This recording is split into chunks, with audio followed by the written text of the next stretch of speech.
Yo et bien le bonjour, bien le bonsoir à tous, ici c'est Rox et bienvenue dans What the Ciné. J'espère que vous allez bien, j'espère que vous avez passé un excellent week-end rempli de beau temps, voilà, et de films et de séries en tout genre. Bref, nous ne sommes pas sur Limdimstein, bienvenue à What the Ciné et bien le bonjour à toi Donovan. Bonjour Dono. Bonsoir à tous, comment ça va? Bah, J'espère que tout le monde va bien et que ben voilà, on repart pour une nouvelle semaine de cinéma, une nouvelle semaine de boulot pour ceux qui bossent, une nouvelle semaine de chômage pour ceux qui ne bossent pas. Euh, et puis bah voilà, on va parler de films, on va parler de Gourou, on va parler de Rental Family, on va parler de plein de choses. Oui, plein de bonnes, enfin plus ou moins bonnes choses parce que étant donné que votre cher et incroyable Mathieu aka Ferox a vu 4 films la semaine dernière, dont un qui était en rétro, j'en parlerai, il s'agira de Paprika. Je sais pas si vous l'avez vu, est-ce que tu as déjà vu Paprika, mon cher Dono? Non, j'ai pas vu Paprika, mais en revanche, hier j'ai revu un film rétro également. Parce que j'ai la chance d'habiter à Lyon.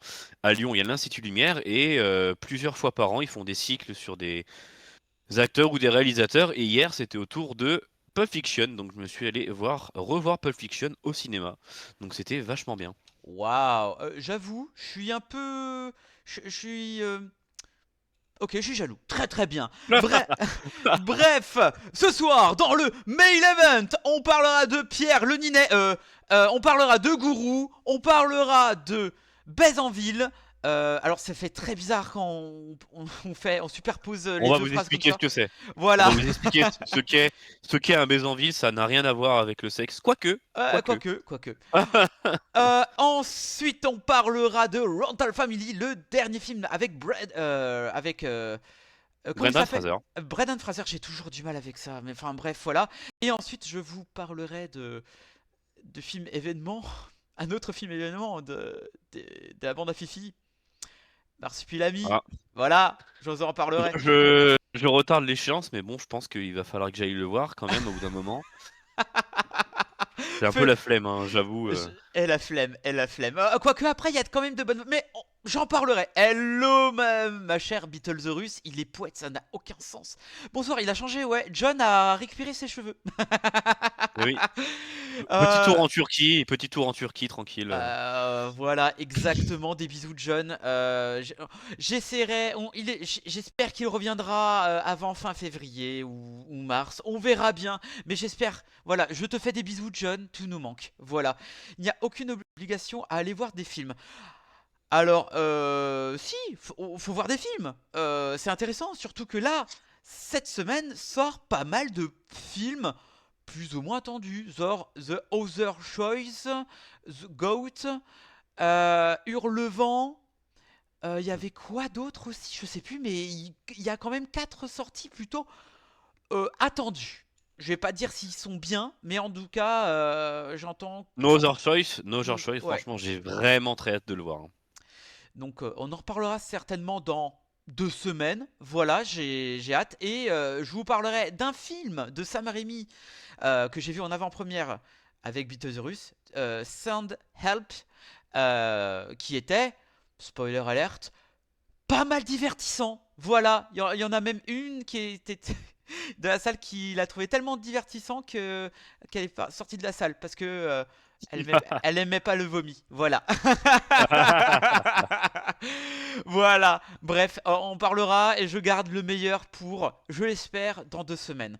Et n'oubliez pas, certainement, c'est dans 2 semaines que c'est le retour de la bagarre, non? Il me semble, hein, je Ah, il crois, me hein. semble aussi, il me semble. Peut-être, hein, peut-être, hein. Ah, Il me peut-être. semble que la bagarre se repose un peu là, Ouais, on se le repose. temps le temps de se mettre à jour, mais évidemment il y aura un stream pré-show Royal Rumble, after show, pré-show pas Royal Rumble, Elimination Chambers plutôt. Donc il y aura un pré-show Elimination Chambers, un show après Elimination Chambers où bien sûr on va débriefer tout ça. Mais là, pour l'heure, place au cinéma. Oui, effectivement. Et nous allons commencer ce soir par le film qui était aussi attendu que peut-être Marsupilami. Et il s'agit de Gourou de Yann Gosland. Et c'est parti évidemment pour la bande-annonce de l'amour. Merci les amis. Ce que tu veux, c'est ce que tu es. Mathieu Vasseur, numéro 1 des coachs français. Je vais vous donner les bons outils pour réussir. Pourriez-vous nous donner votre définition du coaching, s'il vous plaît? Je suis fière de toi. Écoutez, moi je vois nos vies comme des chemins. Un petit peu moins de métaphores et un peu plus de réponses directes, monsieur Vasseur. Vous craignez que le coaching soit une porte d'entrée vers des dérives sectaires? On va pas demander un diplôme d'État à chaque coach. Pourquoi pas? On va tous être au chômage. Voilà, c'est plus clair ça? Matt, le vote de la loi, c'est dans 10 jours. T'es pas non plus sur le mont des Oliviers à prêcher la fraternité universelle, non? Je peux pas les laisser tout me prendre. Tous avec moi. Libérez-vous. Libérez-vous. Arrachez vos peines du tréfonds de vos âmes. Et hurlons ensemble. Positivité toxique. Vous connaissez cette notion?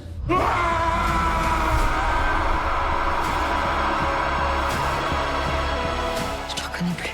Tu crois quoi en fait? Que c'est avec des fleurs que je vais aider les gens? Are you fucking ready?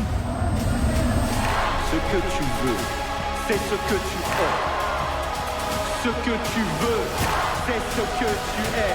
Ce que tu veux, c'est ce que tu es. Encore une fois, ce que tu veux, c'est ce que tu es.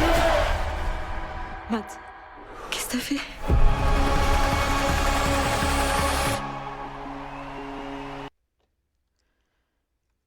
Hop, et ben nous commençons voilà par le premier film de cette soirée. On ne présente plus Pierre Ninet, mais avant toute chose, petit synopsis. Mathieu Vasseur, surnommé Matt, très bon nom, hein, voilà, est le coach en développement personnel le plus suivi de France. À l'heure où les gens croient plus à la politique et se détournent de la religion, il propose à ses adeptes une catharsis bien rodée qu'il électrise les foules autant qu'il inquiète les autorités. Sous le feu des critiques, Matt va s'engager dans la fuite en avant qui l'amènera aux frontières de la folie et de la gloire. Nous sommes deux à l'avoir vu, voilà. Mais dis-moi, Dono, qu'as-tu pensé de Gourou, de Yann Gozlan? Et avant de commencer, oui, j'essaye d'en venir un petit peu. Est-ce que pour toi, Yann Gozlan est sur un bon chemin pour devenir un bon réalisateur, ou alors c'est en dessous depuis Boîte Noire? Alors, euh, ça me fait chier de parler comme ça de Yann Gozlan parce que j'avais beaucoup aimé ses films précédents jusqu'à Boîte Noire. Après Boîte Noire, je pense il s'est creusé en dessous des pieds de Yann Gozlan une sorte de faille spatio-temporelle où il est tombé. Et depuis, il ne fait que des mauvais films. J'entends par là que j'ai vu plutôt dans l'année 2025, puisqu'il en fait il a sorti un film en fin d'année 2025. Je sais pas si vous êtes beaucoup dans le chat à avoir vu, mais c'était Dolloway. Oh, c'était nul. Dolloway, c'était absolument, c'était très compliqué. Franchement, c'était très compliqué comme film parce que il y a pas grand-chose de bien. La seule chose qui est pas mal dans le film, c'est Mylène Farmer, qui je trouve le fait d'avoir fait appel à elle pour faire incarner cette voix, cette IA, je trouvais ça pas déconnant comme idée. Surtout que moi j'étais allé voir le film avec Yann Gozlan dans la salle, qui avait parlé un peu de son film et qui avait notamment dit pourquoi il avait fait appel à Mylène Farmer en évoquant le fait que Mylène Farmer a un peu cette aura mystique. On ne sait pas vraiment. Comment aborder cette personne. Euh, et et j'étais assez d'accord avec lui.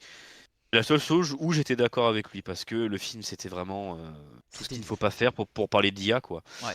C'était vraiment pas bien, c'était vraiment pas bien. Et quand le film Gourou a été annoncé, il y a maintenant plus d'un an, même quasiment 2 ans, j'avais pas envie. Déjà, j'avais pas envie.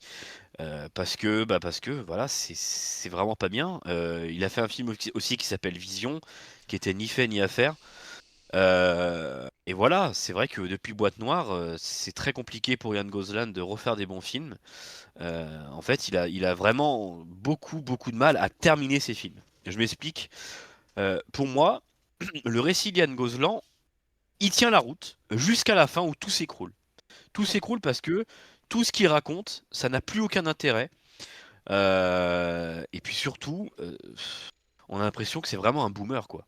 Voilà, Oui, c'est ça qui est dommage.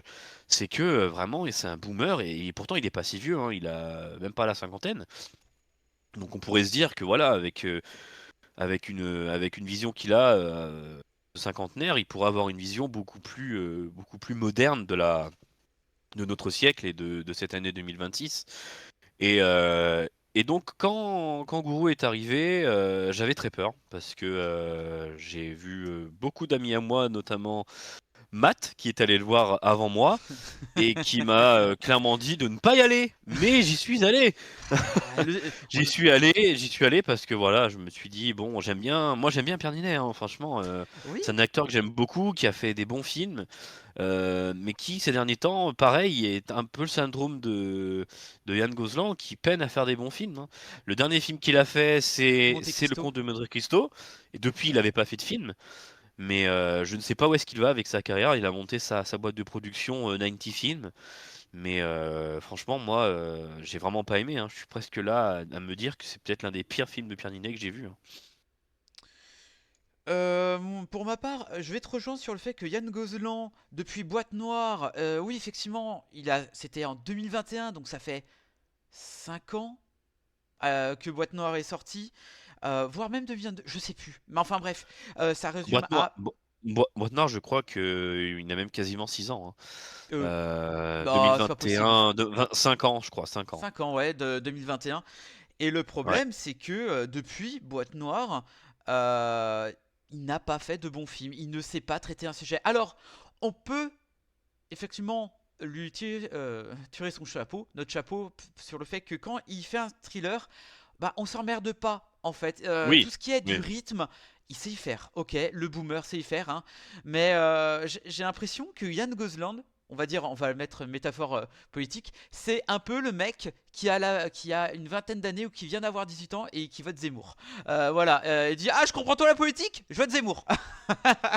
Fait, c'est voilà, tu prends un sujet, tu comprends pas ton sujet en fait. Bref, euh, En fait, ouais, en fait, j'ai l'impression que Yann Gosling, quand il écrit ses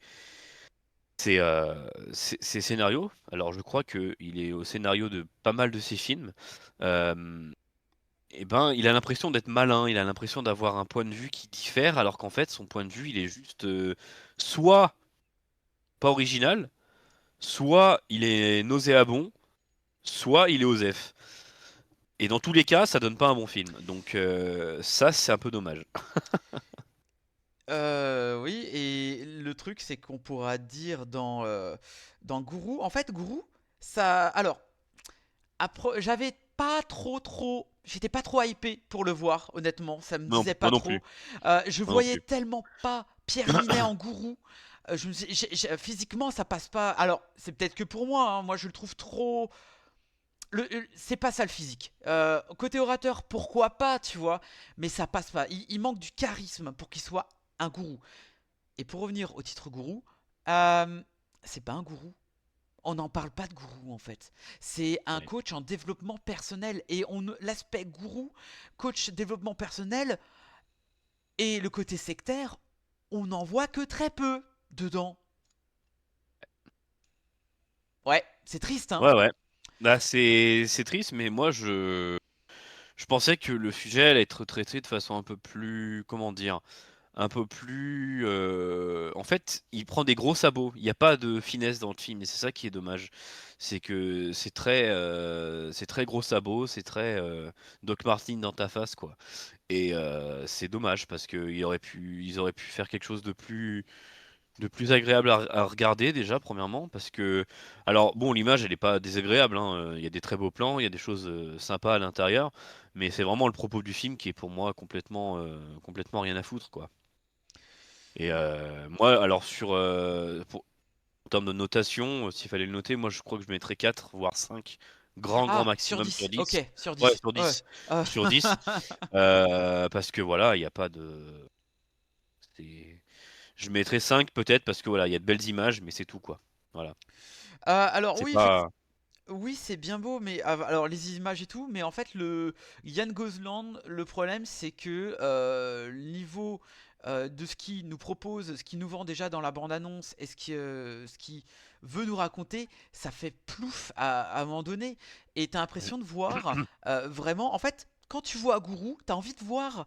T'as envie de le suivre, t'as envie que même si tu le trouves antipathique, il faut que tu le trouves charismatique, il faut que tu le trouves quelque chose que t'es capable de... Tu l'aimes bien. Genre par exemple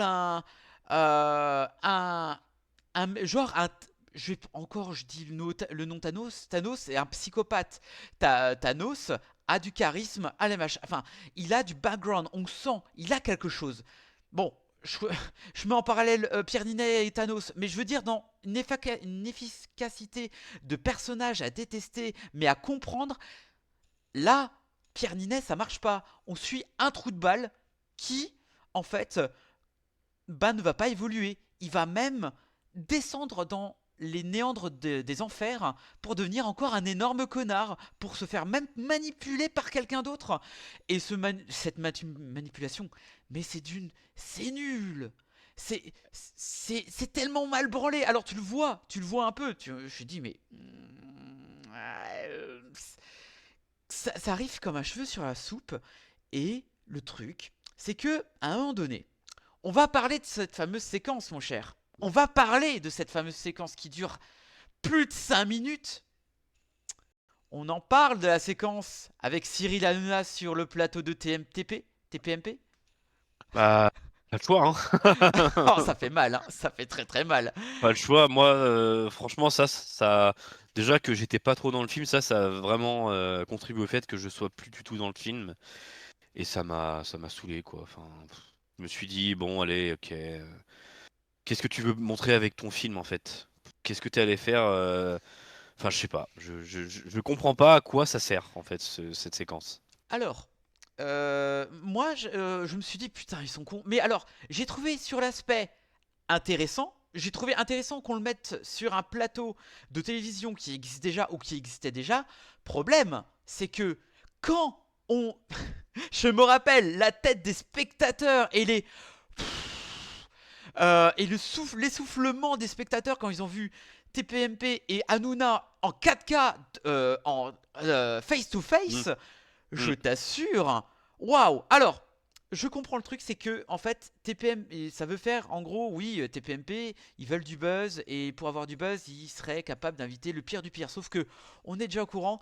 Mais mettre cette émission qui n'a plus lieu d'être sur grand écran, Elle alors n'existe plus. et qui n'existe plus et qui d'ailleurs a eu des procès au cul, a eu plein de casseroles au cul. Bref, En fait, c'est ouais. pas une super image. Quel est le but, en fait, de montrer ça, quoi? Je ne comprends pas. Franchement, il aurait tellement pu prendre d'autres émissions ou créer sa propre Oui. émission. Pourquoi prendre Cyril Hanouna, quoi? Mettre en valeur bah, quelqu'un de dangereux, hein? Pour moi, c'est quelqu'un de dangereux pour la télé. Et ouais, enfin, je sais pas. Je comprends pas le but de ça. Bah le but c'est de vouloir dire tiens on va faire ça comme ça, on va faire comme faut qu'on fasse parler, tu vois. Effectivement le problème c'est que ça tire plus le film dans le bas que vers le haut. C'est clair. Le- C'est clair, alors qu'il était déjà très bas, quoi. Alors oui, et le truc c'est que ils auraient pu faire une émission de la sorte, genre pour se moquer ou Bien faire sûr. une Bien sûr, référence. mais il y avait tellement d'autres façons de montrer l'aspect néfaste de ce gourou, en créant par exemple, je sais pas, sa propre émission, que ce serait lui qui la présenterait, tu vois, ou un truc du genre. Là, en fait, ça l'inscrit un peu dans le réel, sans l'inscrire vraiment, tu vois. Et je comprends pas le but. Vraiment, ça a été pour moi une grande interrogation. Et je trouve ça inutile, en fait. Complètement inutile. C'est assez inutile aussi. J'ai aussi parlé de comment on fait avancer un scénario sans utiliser des ficelles scénaristiques ou quoi, alors complètement bête. Là, on a pris un choix désastreux, mais je vais prendre encore un choix assez désastreux pour le fait que, sérieusement, les journalistes sont aussi teubés que les chroniqueurs d'Hanouna. Genre par exemple, pour qu'une personne soit invitée dans les événements de Mathieu Vasseur, il faut qu'il paye, il faut qu'il se donne des informations, tutti quanti, etc. Mm. Le problème, c'est que j'ai trouvé cette séquence complètement con que, attends, si c'est vraiment un journaliste, c'est pour faire avancer le scénario, c'est d'une débilité monstre. Mais alors d'une force, j'ai jamais vu ça. J'ai dit non, un journaliste n'est pas aussi bête, mis à part que si tu es estampillé frontière. Mais ça, c'est encore autre chose, t'es pas journaliste. Mais pour avancer le scénario, c'est nul. Et est-ce qu'on peut parler de l'inutilité des personnages qui s'appellent le personnage d'Adèle, interprété par Marion Barbeau. Elle sert à rien. Elle Elle sert, ne sert à rien. Elle c'est sert à rien, et puis c'est dommage parce que, alors, Marion Barbeau, moi je l'ai découvert dans le film Encore, qui est sorti il y a quelques années de Cédric Clapiche. Elle jouait super bien. Il y a également dans Gourou, alors peut-être mon acteur préféré de sa génération qui est Anthony Bajon, mais oui. pareil, son personnage est tellement mal fait, tellement mal écrit que voilà, c'est dommage parce que c'est des bons acteurs, mais pas au service d'un bon film, mais pas au service d'un bon scénario. Mais complètement, c'est qu'en fait tout ce qui se passe du côté de Pierre Ninet, en fait tu vas avoir des périphes. Non, non, c'est toujours un connard manipulateur qui a soif de reconnaissance et d'argent. C'est tout. C'est tout. Mais à un moment, tu te dis, putain, il touche le fond. Bah non, il va creuser pour avoir du pétrole auprès de Peter Conrad, qui est interprété par Holt McCallany. Putain, ça me fait chier de voir Holt Oui, McCallany. mais voilà, c'est ça. C'est ce que je dis, c'est un bon casting, mais pas au service d'une bonne production. C'est dommage. J'espère que ce sera pas voilà le premier film d'une longue liste où Pierre Ninet devient un peu une parodie de lui-même, quoi. En fait, de plus en plus, je le trouve, et dans ce film, c'est un peu ça. On avait déjà un petit peu entreaperçu avec le Comte de Monte Cristo, même si là, c'est un peu couvert par le fait que le Comte de Monte Cristo est fondamentalement un bon film. Oui. Là, malheureusement, ça n'arrange rien parce que le film n'est pas bon. Bah ouais, et tu me disais Pierre Ninet. Alors non, effectivement, Pierre Ninet. Ah non, c'était en 2023 le livre des solutions. En fait, tu dis, ouais, Pierre Ninet, il a joué dans de bons films. Oui, mais moi je trouve que Pierre Ninet, mis à part Boîte Noire, il y a aussi Goliath que je trouve pertinent. Il est génial dans Oui, Goliath si vous l'avez pas vu, hein. mais en fait, à partir du moment où Pierre Ninet est avec un bon cinéaste, donc bah là je parle de Tellier, qui est un bon cinéaste. Ouais. Il a fait 2 films avec Tellier, et il a fait 2 films qui étaient plutôt pas mal. Je pense notamment à Goliath. Il a fait quoi d'autre avec Tellier? Je sais plus. C'était pas Yves Saint Laurent, non? Non, je suis pas sûr. Non, c'était pas Yves Saint Laurent, c'était. Il a fait Goliath et il a fait Sauver ou Périr, voilà. Sauver ou Périr avec moi, Sauver ou Périr, j'avais plutôt bien aimé. Euh, Ah oui. et voilà, c'est dommage. C'est dommage. Parce que Bref. ça aurait vraiment pu être un film intéressant, surtout dans la période où on vit aujourd'hui. Ça aurait pu être quelque chose de pertinent et finalement ça l'est pas. C'est un peu triste, mais bon. Bref, On va s'en remettre quand même. On on va va s'en s'en remettre. remettre, mais le problème c'est que ce film est problématique parce que en fait, il a tout ce Oui, qu'il veut. oui, c'est ça. Et C'est c'est pas vrai. la première fois, hein. Déjà dans le livre des solutions, c'est un, c'est un connard fini et il a tout ce qu'il veut.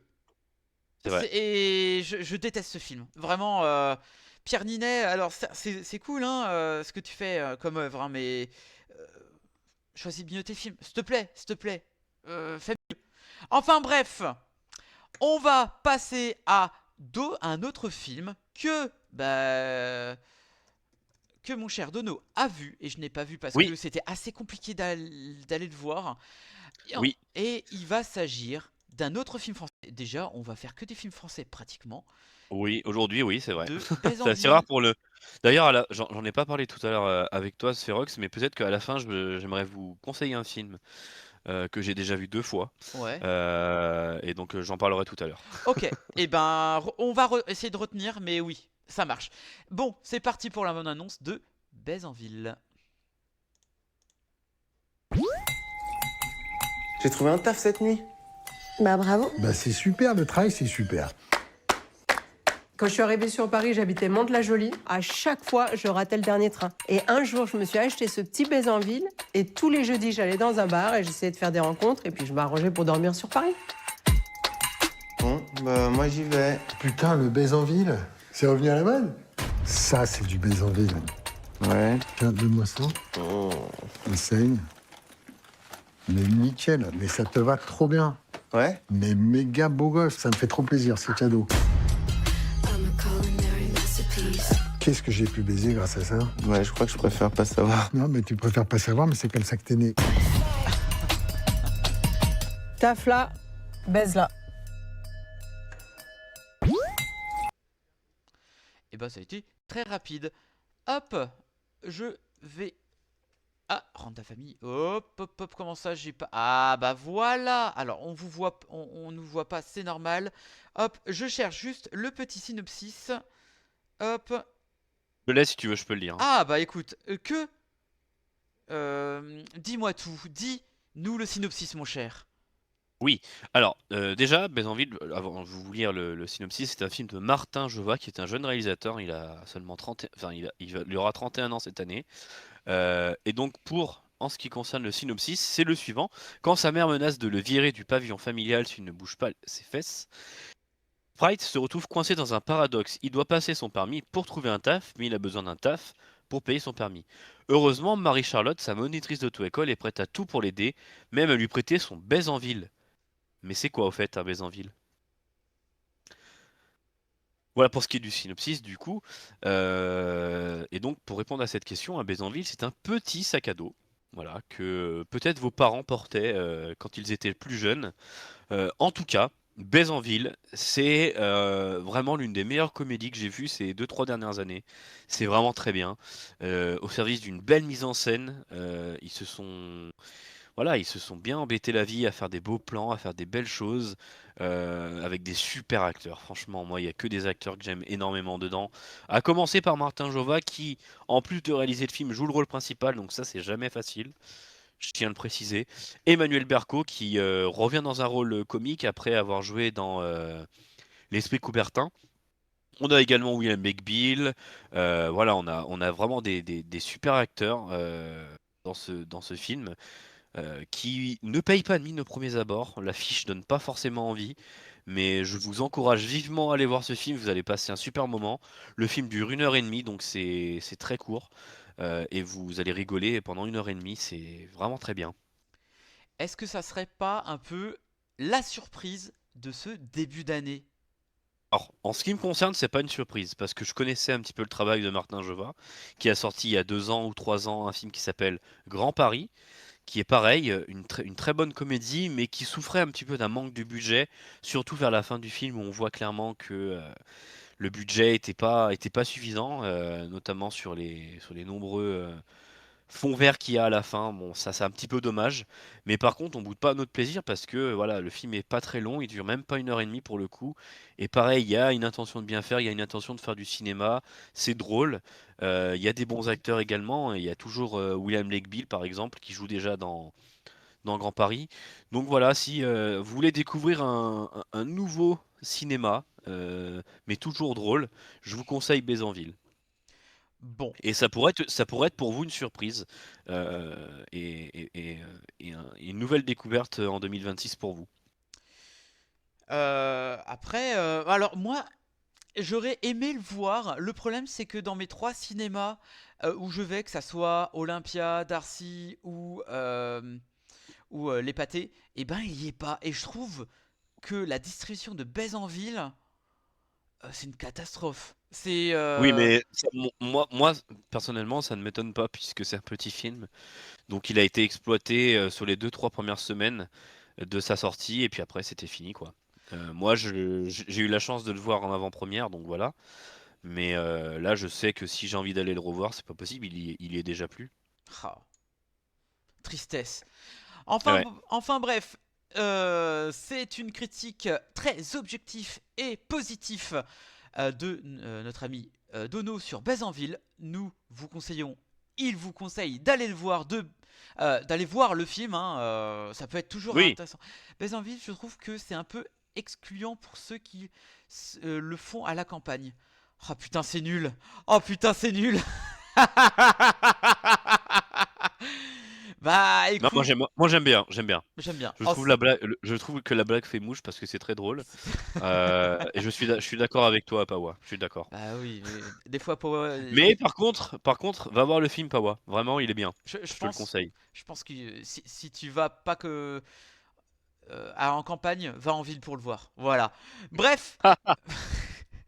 Allez, c'est parti pour le troisième film. Et quel film? Pas du tout attendu. Il s'agit de Rental Family. Et c'est parti. Je suis un peu le R-Trousse du chat. Exactement. Exactement. Exactement. Et c'est parti pour la bande-annonce de Rental Family.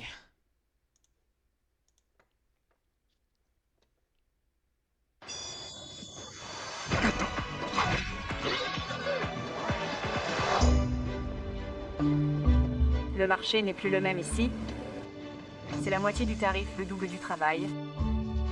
Mais je t'ai trouvé un boulot et le salaire est plutôt bon. Quel est mon rôle? Ouais, attendez. Là, j'ai bugué. C'est quoi cette bande-annonce de con? Oh, j'ai pas compris.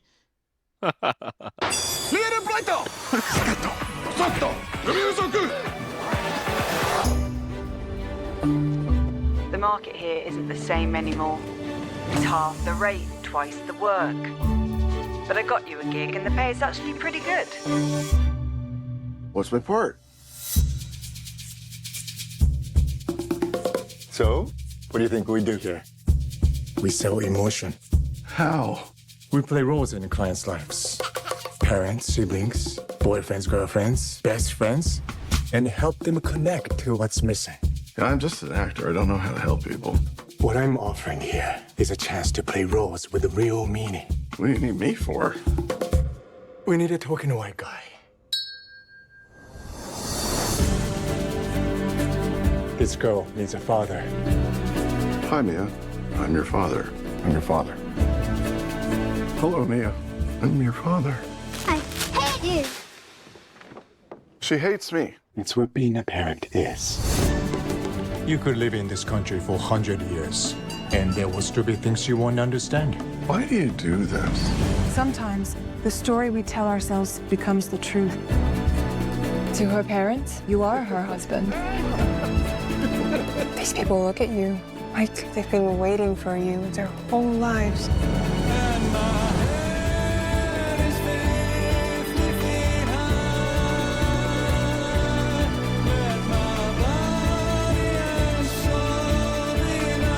And what you'll discover is that they stay with you. Well, this is amazing. It's cool, but it's fake. You know, sometimes it's okay to pretend. C'est vrai que la bande-annonce, elle a l'air très très cool. Bon, pardon. En quête d'un sens à sa vie, un acteur américain, excusez-moi, décroche un contrat inhabituel auprès d'une agence japonaise pour jouer le rôle de doublure pour des étrangers. En s'immergeant dans l'univers de ses clients, il commence à tisser des liens authentiques qui brouillent la frontière entre fiction et réalité. Eh bien, je vais commencer pour cette critique. Rental Family, on m'a dit que c'était un petit bonbon de douceur, une mignonnerie, où Brendan Fraser c'est vraiment le papa cool, et que les relations sont mignonnes, voilà, on est là pour te faire du bien, voilà, c'est très différent de Bézanville, mais là c'est un peu plus faux, mais aussi réel, c'est très bizarre. Et effectivement, j'ai quand même passé un bon moment dans la salle où j'étais seul, c'était trop bien. Une séance seule, pardon, devant Rental Family, où je trouve que Brendan Fraser est vraiment le type qui déborde d'amour, mais vraiment il est d'une humanité, et même en se fourvoyant dans le faux, de ses missions, il en tire à peu près le meilleur dans le pire. C'est très très bizarre et je ne savais pas, ou plus ou moins, que au Japon, que la solitude était tellement omnipotent par moment que bah il y a déjà des agences pour exemple pleurer avec vous, pour être un ami, pour écouter, rire à vos blagues. Là, Rental Family, eh ben, le met d'une façon très posée, très, on va dire, téléfilm Noël, mais avec un peu plus de choses. Je trouve que avec les diverses relations qu'a Brendan Fraser, avec, on va dire, ces deux fils rouges principaux, que ça soit avec la fille où il va être un père de substitution, ou un espèce de journaliste auprès d'un ancien écrivain de renom, que je trouve la relation entre Brendan Fraser et l'écrivain tellement mieux emmenée que l'autre. Je les trouve beaucoup plus persistants de par le fait de la maladie, de l'oubli, d'une relation que le grand-père n'avait jamais vraiment eue, qui pouvait se confier à une personne dite étrangère alors que le mec était un peu un peu raciste, hein, un peu dans son comportement, même si on le démontre pas trop, mais ça se voit un petit peu. Je trouve que en dehors de ce côté un peu humoristique qui marche quand même plutôt bien, effectivement ça prend pas le pas dans tout le film. Je trouve que par moment, surtout avec la famille, avec la fille, je trouve que la relation ne marche pas. Je trouve tellement ça fait fake. On nous montre une scène A de genre ah je l'aime pas et tout, et scène B ah je l'aime bien. Mais je trouve que c'est pas la machine de Rental Family, en tout cas de cette péripétie, ne fonctionne pas. Parce que ça manque de scènes, ça manque de relations. En fait, c'est des scènes qui s'entrechoquent et tout. Et c'est trop brut. Ce n'est pas assez lisse pour voir une relation naissante et évoluer. Là, c'est du genre ah, je l'aime pas. Ah, finalement, je l'aime bien. Passe-moi ton numéro. Ah, je vais t'appeler papa. Ça va trop vite et j'y crois pas. Malgré que la petite fille, je vais l'appeler Julia parce que je sais pas, ça lui va bien, Julia. J'y crois pas, elle joue pas très bien. Après, bon, mis à part ça, j'avoue, ça m'a un peu gâché mon visionnage.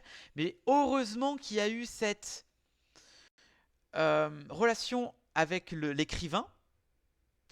Et surtout, j'ai adoré qu'on nous montre, on va dire, une autre image de Tokyo et des travailleurs japonais que l'hyper centre-ville de Tokyo avec les bornes d'arcade, que entre modernité et ancienneté. Là, on voit vraiment un peu le train-train smicard, c'est pas vraiment le bon mot à choisir, des Japonais. Moi, j'ai trouvé ça intéressant, une autre vision du Japon. Mais qu'as-tu pensé, Dono, de Rental Family? Est-ce que tu es un peu plus aigri ou un peu moins aigri que moi? Alors moi je suis un peu plus positif sur ce film dans le sens où j'ai trop aimé. Vraiment, j'ai quasiment tout aimé dans ce film. Je le trouve d'une grande beauté, d'une grande justesse, d'une grande élégance en fait. Moi ce que j'ai retenu, c'est que c'est un film qui est très délicat. C'est un film qui est d'une grande tendresse et voilà, il y a un humour aussi, t'en parlais, que j'ai trouvé moi assez discret. J'ai trouvé que c'était un humour assez discret, assez fin, et ça j'aime bien. De temps en temps, ça fait du bien d'avoir un humour qui réconforte en fait. Et puis voilà, c'est beau quand c'est un film qui est beau quoi. C'est une belle ville Tokyo et ça le montre quoi. C'est super bien filmé. Ça rend hommage à cette ville. C'est vraiment le film. Pour une fois, les bandes annonces ne mentent pas. C'est vraiment un film feel good qui est précieux quoi. Quand t'es pas bien, tu regardes ce film et tu ressors du film, ça va. Tu vois, et des fois le cinéma, c'est pas obligé d'être quelque chose de compliqué. Là, moi, je suis sorti du film, j'étais de bonne humeur, j'étais content. En plus, là, je commence à être un peu malade, donc j'ai peut-être pas trop le moral, mais là, ça m'a requinqué et voilà, j'ai beaucoup aimé Rental Family et j'aimerais que ce genre de film sorte plus souvent en fait, parce qu'on en a besoin. Ça apaise l'esprit, ça apaise le cœur et c'est vrai que peut-être qu'il a quelques défauts, mais je trouve pas que ces défauts, moi, et, euh, et perturber mon visionnage, bien au contraire, parce que c'est un film qui parle en fait de la vie, et la vie, ben, elle est pas parfaite. La vie, elle a ses aléas, la vie, elle a ses erreurs. C'est pas parce que le film a des erreurs qu'il faut le condamner pour moi. C'est quelque chose de tellement beau, de tellement apaisant que voilà, j'ai pas envie de dire du mal du film. Franchement, j'ai beaucoup apprécié ce moment et ce sera pour l'instant sûrement dans mon top film de l'année pour l'instant. Ah ouais! Ouais, ouais, j'ai beaucoup aimé Rental Family parce que bah voilà, déjà Brendan Fraser, très fort, exceptionnel acteur. Quel acteur de génie, quel acteur de génie. Il a ce visage que t'as envie d'aimer, quoi. Vraiment, t'as envie de l'aimer et c'est trop feel good, ça met trop de bonne humeur ce genre de film. Euh, il ferait pas de mal une mouche. C'est un film qui est tellement inoffensif, tellement tendre. Voilà, c'est ça que j'ai retenu du film. C'est un film qui est absolument tendre, quoi. Et ça fait du bien de voir ce genre de film. Alors oui, effectivement, je te rejoins sur le fait qu'il est tendre, c'est un petit bonbon, ça va faire du bien et Oui, tout. Mais voilà. Quand tu manges un bonbon, tu sais que c'est sucré et que c'est pas bon pour la santé, mais en fait tu le manges quand même parce que c'est bon et que ça te fait du bien. Et ben c'est exactement pareil avec ce film. C'est un film qui fait du bien. C'est un petit arlequin, il est joli quand tu le déballes, il est super beau avec toutes ses couleurs. Tu le manges, c'est un petit sucre, tu l'avales, et tu regrettes un peu parce que tu dis bon, c'est un bonbon, c'est peut-être pas super bon pour la santé. Et puis après, quand tu l'as avalé et qu'il est dans ton organisme, et ben ça te fait du bien. Voilà, t'es content de l'avoir mangé et tu regrettes pas. Pour moi, c'est exactement un petit bonbon comme tu dis, et c'est exactement ça. bon, après, je me dis que c'est peut-être un des meilleurs films de cette soirée, si on peut dire ça ainsi, hein. Oui, Oui. sauf que je vous ai pas encore parlé du dernier film. Ah, ok, attends. qui est également très bien. Mais c'est vrai que c'est vraiment un très bon film, Rental Family. Et moi, j'y suis allé vraiment avec l'esprit de découvrir quelque chose. Je m'attendais à rien et j'ai pas été déçu. Voilà. Bon. Très bien. Eh ben, nous vous conseillons d'aller voir le film malgré qu'il soit pas le plus distribué. Si vous avez un coup de mou, allez le voir. Je pense que Oui, niveau ouais, humour, exactement. niveau Le film message, sort vraiment à la bonne période. Je pense que le film sort vraiment à la bonne période, c'est-à-dire en hiver, ouais. où, où on est un petit peu malade. Voilà, je tousse. On est un petit peu malade, on n'a peut-être pas trop le moral. Et ben ce film, c'est vraiment le petit cadeau de cette fin d'hiver. Et je vous conseille vraiment d'aller le voir pour vous faire votre propre avis déjà, premièrement. Et puis pour voir que c'est un très bon film. Et on vous conseille quand même d'aller faire votre propre avis de Rental Family avec l'incroyable Monsieur Fraser. Voilà. Oui. Monsieur Fraser Exactement. en français, pardon. On en a jamais assez. On en a jamais assez de Brendan Fraser. Oui. Il est tellement rare au cinéma. C'est vrai, il est pas souvent là. Bref, messieurs, dames, il est grand temps qu'on termine ce mail event avec la sortie française la plus attendue de cette... Enfin, avec Gourou. Oupa, c'est lui. Marsupilami. Dans la jungle tropicale, trouver un animal. Ouba. De Philippe Lachaud. Moi j'aime bien la version de Lou Béga aussi. Oh la vache. Ouais, Ah, ouais, sacrée version aussi, Lou Béga qui chantait le Marsupilami. Ouba, Marsupilami. Ouba, Marsupilami. Exactement. Pardon. Bref, allez, c'est parti pour la décadence. C'est la décadence. Marsupilami. La décadence. C'est parti pour la bande-annonce. On va partir en Amérique du Sud pour faire une croisière. Y a un piège? Et me ramener un colis en France.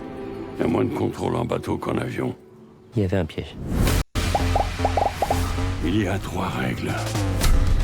Règle numéro 1. Ne jamais ouvrir le colis. C'est quoi ça? Le marsupilami. Règle numéro 2. En prendre le plus grand soin.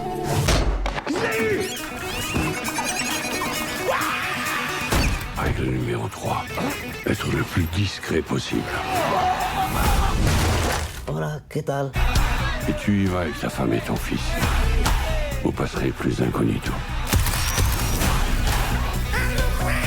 Le premier qui rigole, il se prend une tapette. Non, mais t'es malade ou quoi? Le marsupilami est extrêmement convoité.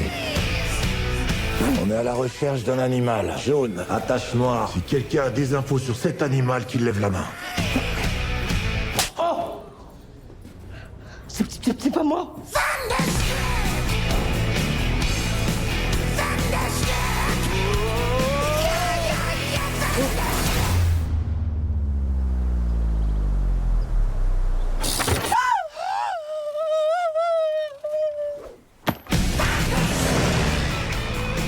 C'est trop proche. C'est trop proche.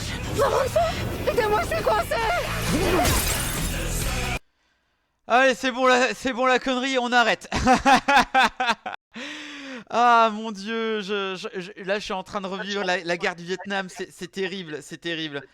Alors, Et moi où la bande-annonce est super longue. Elle est interminable. Elle est interminable, vraiment. Oh là là là là, ça m'a saoulé, hein. Ah putain, attends, quoi, qu'est-ce que je viens de voir? Ah, attends, quoi? Il est noté 3,8 sur 5 sur Allociné, mais allez vous faire foutre! Putain! Oui, ben... Ah! Pour sauver son emploi, David accepte un plan foireux. Ramener un mystérieux colis d'Amérique du Sud, où il le retrouve alors à bord d'une croisière avec son ex Tis, son fils Léo et son collègue Stéphane. Aussi benet que maladroit, dont David se sert pour transporter le colis à sa place. Ça n'a aucun sens. Tu dérapes lorsqu'il se... Oh putain, l'ouvre et accidentellement. Un adorable bébé marsupilami apparaît et le voyage vire au chaos. C'est la décadence. Le genre de film qui me donne envie de dissolver. Alors, je tiens à dire des choses. Pour moi, Philippe Lachaud, quand j'étais plus jeune, j'aimais bien. J'aimais bien parce que il était vraiment sur Canal+ avant que Bolloré dévore l'entreprise sur Canal+. C'était, je trouvais, à l'époque drôle. Je sais plus si je rigolerais maintenant à leurs blagues, mais j'avoue, j'avais toujours un petit affect, un petit quelque chose d'intéressant. Alors, j'avoue, j'aime beaucoup Alibi 1 et 2, surtout le 2. Il y a des choses que je déteste, genre... attends, il a fait quoi Philippe Lachaud, la bande à Fifi là, épouse-moi mon pote. Il a fait quoi, le truc avec les super-héros, c'était nul à chier. C'était nul. Super-héros malgré lui. Ah, super-héros malgré. Oh là là là là. Alibi.com aussi. Bah, j'aimais bien Alibi.com, le 2 était, je trouvais drôle, tu vois. Mais je me suis dit, il faut que je fasse. Allez, si on me pousse un petit peu, je vais le voir. Et un pote à moi m'a dit, hey, on va voir Marsupilami au lieu de faire du It Take Two. Bref, ouais, allez, vas-y. Voilà, bon, bref. J'ai décidé d'aller le voir. Je tiens à préciser qu'il y avait des enfants, il y avait des familles dedans.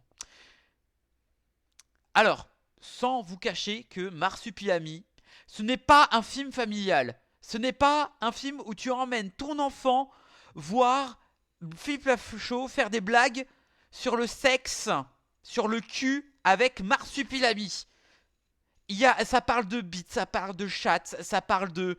ça parle de blagues grossophobes, ça parle de blagues racistes, homo... Oh là là là là, mais c'est pas drôle. Alors, en parlant de drôle, il y a eu quand même certaines blagues. Voyez la blague du paresseux dans Zootopie 1 et 2. On l'a en version humain, c'est très drôle, je trouve hilarant, j'avoue. Et il y a aussi des blagues où les enfants prennent trop cher et c'est drôle. Mais vous savez pourquoi ce qui marche dans le film, c'est quand il est cartoonesque. C'est quand ça va dans l'essence de Marsupilami, c'est quand il y a des blagues où où bah en fait ça marche parce que c'est du cartoonesque. Par contre, l'humour potache, enfin, il y a encore potache, hein. C'est un si petit mot. Oh, c'est nul. C'est à l'image de Stéphane, le chauve. Non, pas moi, le chauve sur l'affiche. Oh, mais c'est d'une débilité. Mais alors, il est là pour faire avancer l'intrigue à un coup de blagues nul as fuck. J'ai rarement vu un personnage aussi détestable. C'est horrible. Oh là là là là. Mais c'est nul. Mais alors, en fait, c'est un peu comme le mec qui fait une blague. Tu dis, ok, bon, tu ris un petit peu, tu fais. En fait, tu fais, non mais Stéphane, on a déjà ri. Et ensuite, de l'humour, c'est fait l'humour, tu ris jaune et ensuite tu fais la gueule, quoi. Oh là là, mais c'est d'une nullité abyssale. Mais en plus, tu vois, Jean Reno, le pire, c'est que c'est une figure des années 80-90 et il n'a fait plus de bons films depuis facilement 20 ans. C'est d'une tristesse. Mais vraiment, et je vous ai pas parlé des références. C'est même pas des références, tu copie-colles. Alors, je sais pas si j'en avais parlé de Stranger Things où ils prenaient dans la dernière saison des références, mais vraiment appuyées dedans leur séquence. Là, j'ai noté les séquences Jurassic Park, Top Gun, Indiana Jones, E.T., Gremlins. Il y a quoi encore? J'ai Le Grand Bleu et Titanic. Alors, est-ce que au moins Marsupilami est réussi visuellement? Franchement, ça va. Franchement, c'est par un moment tu te dis oui et ensuite tu te dis ok, Ils ont ça peut intérêt. passer. En fait, Ils ont intérêt de l'avoir réussi visuellement avec le pognon que ça coûte. en fait, le charme de Marsupilami, en tout cas de la peluche, c'est les yeux. Les yeux fait tout. S'ils n'avaient pas fait quelque chose avec les yeux, je vous assure que là, oh, ça aurait été une catastrophe. Mais oui, le Marsupilami a droit. Franchement, ça va. Il est mignon. C'est juste une peluche en fait. Il y avait quoi aussi avec. Il y a quand même une scène en POV où le Marsupilami se bat. C'est intéressant, mais ça manque cruellement d'impact. Voilà, pour dire que Philippe Lachaud essaie quand même des choses sur ses films. Bref, c'est pas oufissime, mais vraiment c'est la quintessence du mauvais cinéma français. T'as Jean Reno qui balbutie, qui fait n'importe quoi, il fait avec sa voix de rocailleuse là. T'as Didier Bourdon qui est malaisant, Didier Bourdon. Oh là là, mais vous avez vu Didier Bourdon attends, c'était quoi?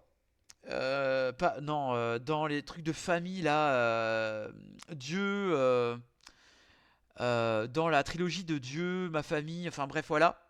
Oui, oui, oui. Là, il est malaisant. Genre, par exemple, il dit Jamel, excuse-toi vers moi. Il dit pas Jamel, excuse-moi vers moi. Et ben, tu vas t'excuser en disant, en te présentant à ma femme, à mes femmes. Oh, oh là là, t'as l'impression de voir Trump avec Melania Trump et c'est horrible. Oh là là, mais tu veux rigoler de quoi sur ça? Mais ouais. Oh là, mais c'est d'une bêtise.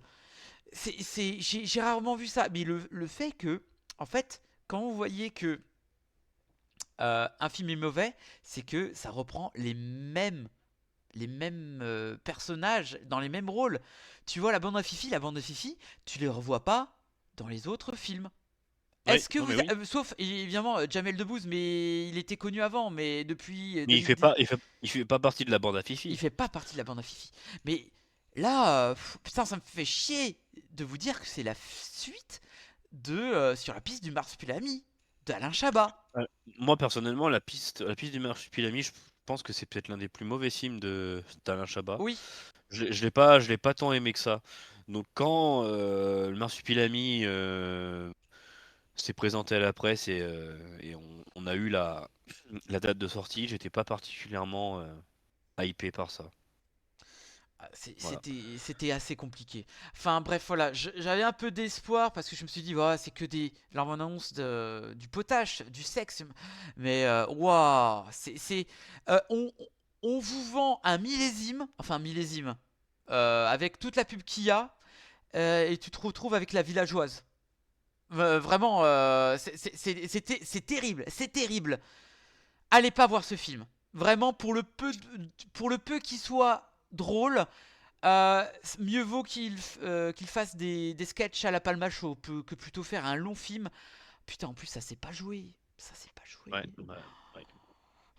Bah, j'ai pas vu le film, hein, donc je vais pas non plus, voilà, faire une critique du film parce que voilà, ça a pas de sens. Mais Ouais.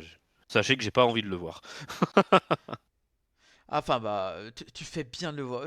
Surtout que là, maintenant, je ne vous souhaite pas d'aller le voir. Je préférais me faire mon propre avis. J'ai regretté. Bref, Philippe Lachaud, c'est terminé pour moi. Faudrait faire une battle de films pour trouver l'acteur qui fait le plus de mauvais films entre Danny Boone, Didier Bourdon, Christian Clavier, Jean Reno. Je pense que Danny Boone gagne. Ah, Didier Bourdon, waouh, oh Oui, mais ouais. Didier, Oh, ça peut mais être... Didier Bourdon, contrairement aux autres, ne réalise pas de film, il joue dedans. Ouais, j'avoue. Du coup, et puis Didier Bourdon, c'est quand même un bon acteur. Franchement, on peut dire ce qu'on veut. Il est drôle, il a un super tempo comique. C'est juste qu'il fait des films de merde. Oui. Voilà. Ouais. Danny Boone, il les réalise et il joue dedans. C'est ça. Moi, je pense que c'est lui le pire, hein. Je sais pas si vous avez vu La vie pour de vrai, mais pour moi, c'est abominable comme film. C'est l'un des pires films que j'ai vu de ces 10 dernières années. C'est le pire film que j'ai vu avec Les Gardes des Mondes, là. Vraiment. Ont été deux à te dire de pas aller le voir pourtant. Oui, mais j'ai voulu me faire mon propre avis. Je regrette pas. Et t'as eu raison. Je, T'as eu je- raison d'aller le voir. Ouais, voilà, merci. Comme ça, je peux vous dire de ne pas aller le voir. Voilà, je me suis sacrifié. J'ai une pote qui m'a dit putain, là, tu t'es sacrifié. Mais pourquoi? Il écoute Mais c'est personne. bien parfois le sacrifice. Mais oui, mais oui. Regarde, comme ça, il me dit que c'est nul, j'y vais pas. Voilà. Bref, maintenant, on va faire une. Je pense qu'on va faire ça avec Dono maintenant. Ça peut être cool niveau Rocco. Bref, Oui. maintenant, Oui. dernière ligne droite. Dono, tu voulais nous parler d'une recommandation. Oui, exactement. Je suis allé voir cette semaine 2 fois. Donc je l'ai vu 2 fois à l'espace de 4-5 jours. Un film qui s'appelle La Grazia. C'est un film de Paolo Sorrentino, un réalisateur italien qui est quand même, on va dire, maintenant mondialement connu. Et c'est un réalisateur que j'aime particulièrement pour son travail qu'il fait de l'image. Euh, c'est toujours assez un petit peu contemplatif et moi j'aime de plus en plus ce cinéma. C'est peut-être l'âge qui fait ça, mais je vous conseille vivement d'aller voir le film La Grazia.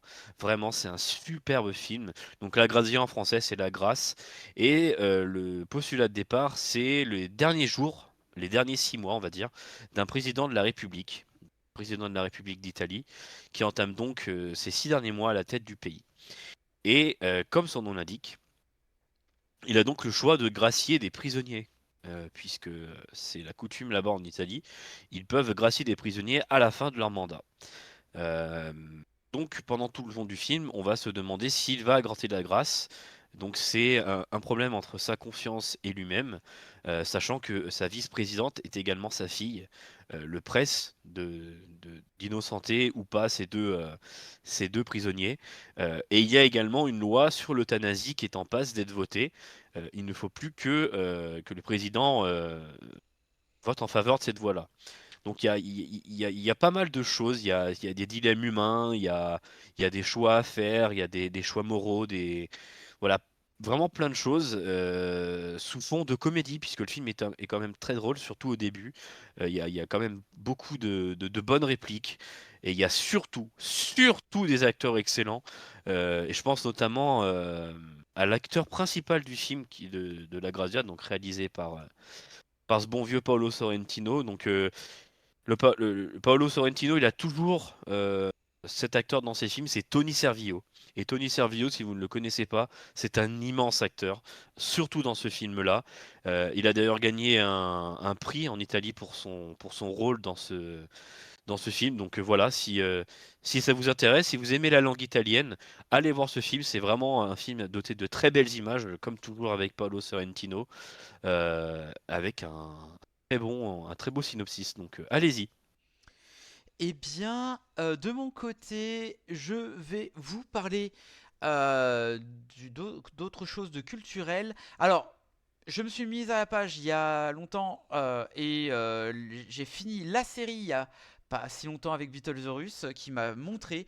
Et il s'agit de Euphoria. J'ai vu les 2 premières saisons sur HBO et je peux vous assurer que Euphoria est une superbe série sur la jeunesse américaine, sur les méfaits de la drogue, du sexe, des relations toxiques, que ça soit amoureuses ou amicaux.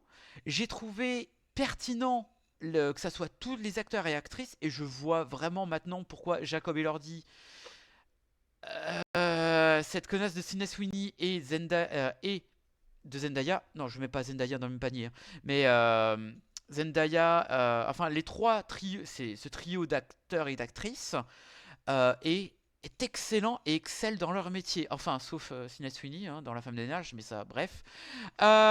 J'ai trouvé vraiment très très chouette. La 2e saison est très en dessous de la première pour moi. C'est complémentaire. Je trouve que on verra plus un ensemble quand la saison 3 sortira, je dirais certainement cette année sur HBO. Mais en tout cas, je ne peux que vous conseiller d'aller voir Euphoria saison 1 et 2, qui je trouve est vraiment très bien emmenée avec une mise en scène à couper le souffle. Voilà. Bref, c'était les rococultures et je pense qu'on va refaire là des coups de rococulture. Voilà, Ouais, c'est pas mal. c'est très C'est pas chouette. mal. Voilà. Bref, messieurs, dames, on en a fini pour cette soirée ciné-culture. On se retrouve dans 2 semaines pour parler cinéma et catch, avec un peu de chance pour Elimination Chamber. On verra si on le fait lundi ou mardi. On verra bien. Voilà. La saison 3 sort le 13 avril. Oh, génial. Oh, génial. Oh, génial. Pardon. Bref, on vous fait des bisous. Et n'oubliez pas, allez voir des films. C'est important. Ciao, bye. Ciao.